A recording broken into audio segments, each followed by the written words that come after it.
The National Civil Rights Museum will pay tribute to several people who have committed themselves to civil and human rights in their communities and beyond.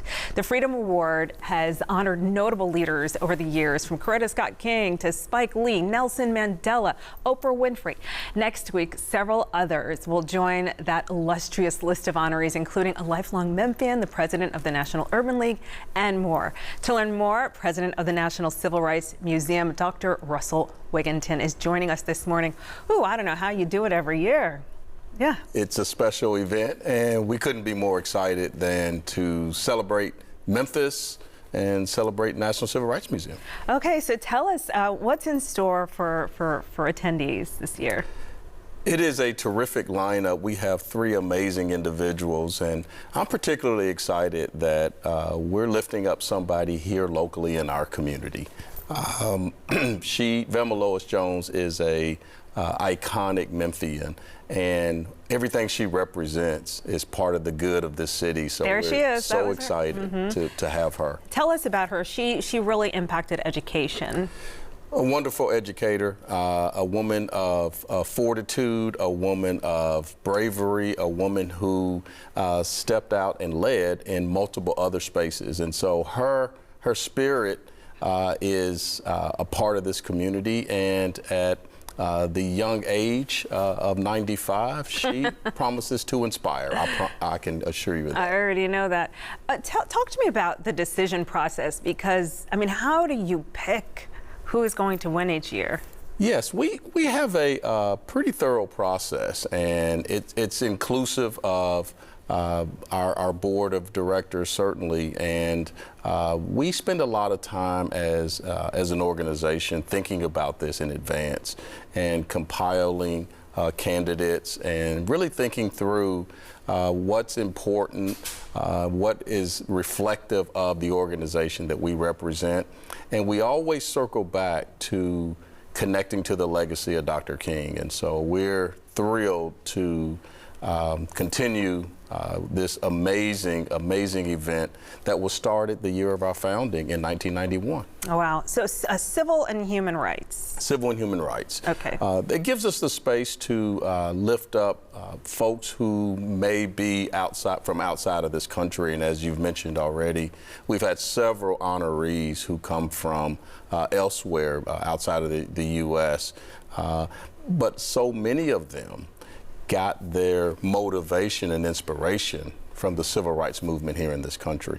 As we get further and further from the traditional civil rights movement, what we're excited about is it gives us an opportunity to lift up people more recently who are continuing to do that important work. And it's the age of social media too. There's this other element that, you know, you are seeing some of the marches, but you're really seeing this other social media element. And can you just talk about the modern day movement and the other honorees? Absolutely. The modern day movement, it's different than the historic movement, but make no mistake about it, the principles are the same.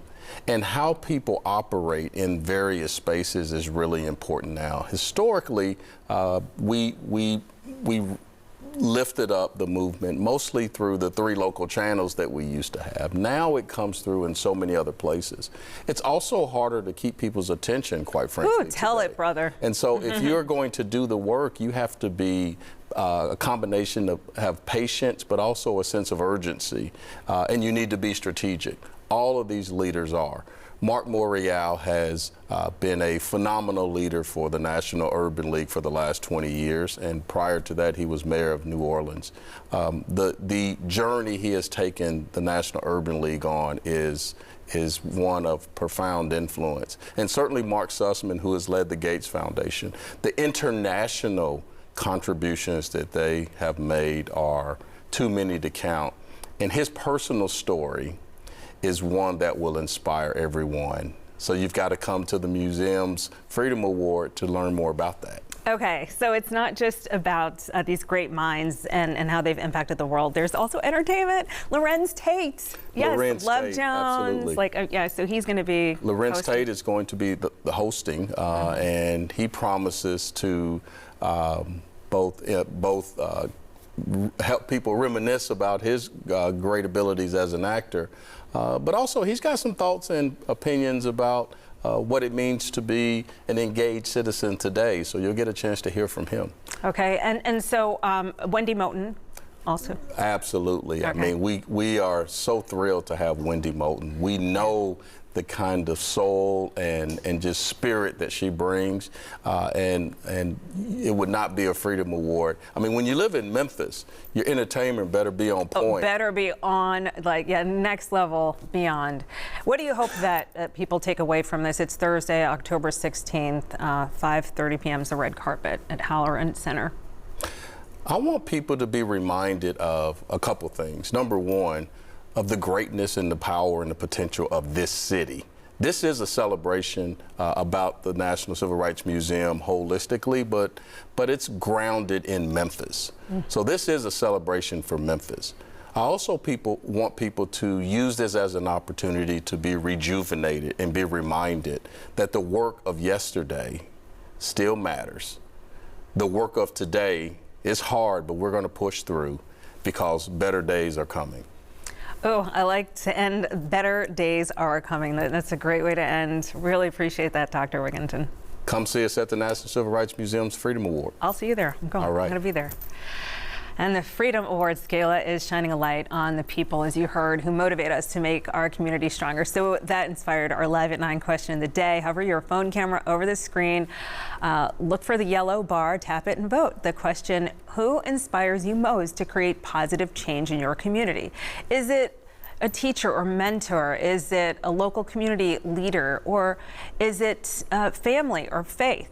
We're going to share final results after you vote coming up later on before we wrap.